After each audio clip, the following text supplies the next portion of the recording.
உங்கள் முத்து சில்க்ஸில் ஆடி சிறப்பு தள்ளுபடி ஆரம்பம்.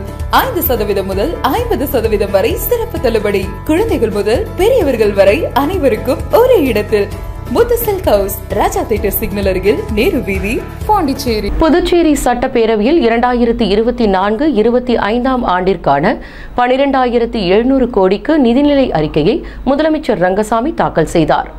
புதுச்சேரி 15வது சட்டப்பேரவையின் 5வது கூட்டத்தொடர் ஜூலை 31ஆம் தேதி துணைநிலை ஆளுநர் உரையுடன் தொடங்கியது.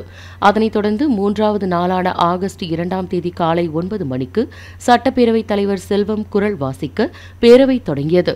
இதில் நிதி அமைச்சர் பொறுப்பு வகிக்கும் முதலமைச்சர் ரங்கசாமி 2024-25 ஆண்டிற்கான 12,700 கோடிக்கான நிதிநிலை அறிக்கையை தாக்கல் செய்தார். இதில் 3வது முறையாக பிரதமராக பதவியேற்ற பிரதமர் மோடிக்கு பாராட்டு தெரிவிக்கப்பட்டது. மேலும் இதில் குடிமைப்பொருள் வழங்கல் துறை மூலம் அனைத்து சேவைகளும் இணைய வழியில் செயல்படும் என்றும், பெயர் சேர்த்தல், நீக், புதிய ரேஷன் கார்டுகளுக்கு விண்ணப்பிப்பது உள்ளிட்ட பணிகள் இணையதளம் வாயிலாக விண்ணப்பிக்கலாம் என்றும் பட்ஜெட் உரையில் தெரிவித்துள்ளார்.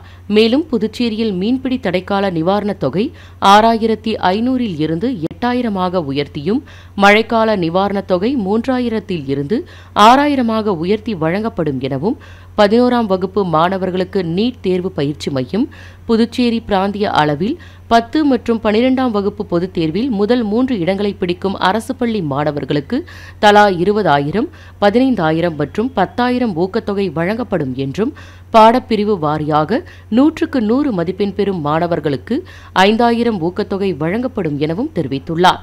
மேலும் புதுச்சேரியில் மானிய விலையில் கோதுமை, பருப்பு, சர்க்கரை, எண்ணெய் வழங்கப்படும் என்றும், காரைக்காலில் பழமையான அருங்காட்சியகம் அமைக்கப்படும், பாரதியார் மற்றும் பாரதாசன் அருங்காட்சியகம் மேம்படுத்தப்படும் என்றும் முதலமைச்சர் ரங்கசாமி பட்ஜெட். புதுச்சேரி உங்கள் AMN டிவி செய்திகளை யூடியூபில் உடனுக்குடன் காண AMN டிவி பாண்டிச்சேரி சேனலை சப்ஸ்கிரைப் செய்யுங்கள். பெல் பட்டனை மறக்காமல் கிளிக் செய்யுங்கள்.